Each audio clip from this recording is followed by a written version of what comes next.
Les aventures du nain Émile. Dans un petit village caché au fond d'une vallée verdoyante, se trouvait une maison enchantée. Cette maison, entourée de jardins fleuris et de sentiers sinueux, appartenait à Émile, un nain aux cheveux argentés et aux yeux pétillants. Émile était un personnage unique, connu dans tout le royaume pour sa sagesse et son courage malgré sa petite taille. Émile vivait dans une maison en bois sculpté, décorée avec des motifs de fleurs et de feuilles.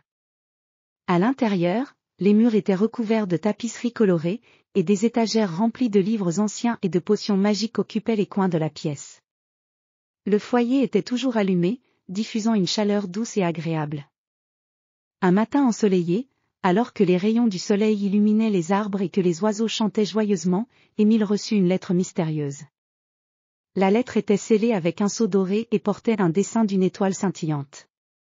Émile ouvrit l'enveloppe avec soin et lut le message écrit en lettres dorées. « Cher Émile, vous êtes invité à une aventure extraordinaire. Une ancienne carte au trésor a été trouvée dans les montagnes, et elle indique l'emplacement d'un artefact magique perdu depuis longtemps. Vous êtes le seul à pouvoir résoudre les mystères de cette carte et retrouver l'artefact. Rendez-vous au sommet du mont Argenté. Le destin du royaume est entre vos mains. » Le sage Epsilon, Émile, bien que petit, était un aventurier dans l'âme. Il se prépara pour le voyage avec enthousiasme. Il enfila son manteau en velours bleu, mit son chapeau pointu et prit sa sacoche remplie de provisions, de cartes et d'outils divers. Avant de partir, il donna un dernier coup d'œil à sa maison confortable, puis se dirigea vers les montagnes. Le voyage vers le mont Argenté était long et difficile. Émile traversa des forêts denses, où les arbres semblaient toucher le ciel avec leurs branches majestueuses. Les feuilles bruissaient dans le vent, créant une mélodie apaisante. Émile suivait un sentier étroit, entouré de buissons et de fleurs sauvages qui ajoutaient des touches de couleur à l'environnement. Après plusieurs heures de marche, Émile arriva à l'entrée d'une grotte mystérieuse située au pied du mont Argenté. La grotte était sombre et profonde, avec des stalactites et des stalagmites scintillantes qui reflétaient la lumière de la lampe d'Émile. Il entra prudemment, utilisant une corde pour se sécuriser. À l'intérieur de la grotte, Émile trouva des inscriptions anciennes sur les murs. Les inscriptions semblaient raconter l'histoire d'un ancien roi et d'un artefact magique qui avait été caché pour protéger le royaume. Émile comprit que l'artefact était caché au centre de la grotte, mais il devait d'abord résoudre une série d'énigmes pour le trouver.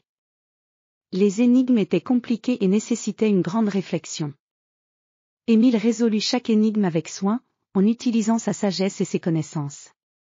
Il découvrit finalement une salle secrète au fond de la grotte. Au centre de la salle se trouvait un coffre ancien, orné de pierres précieuses et de gravures délicates.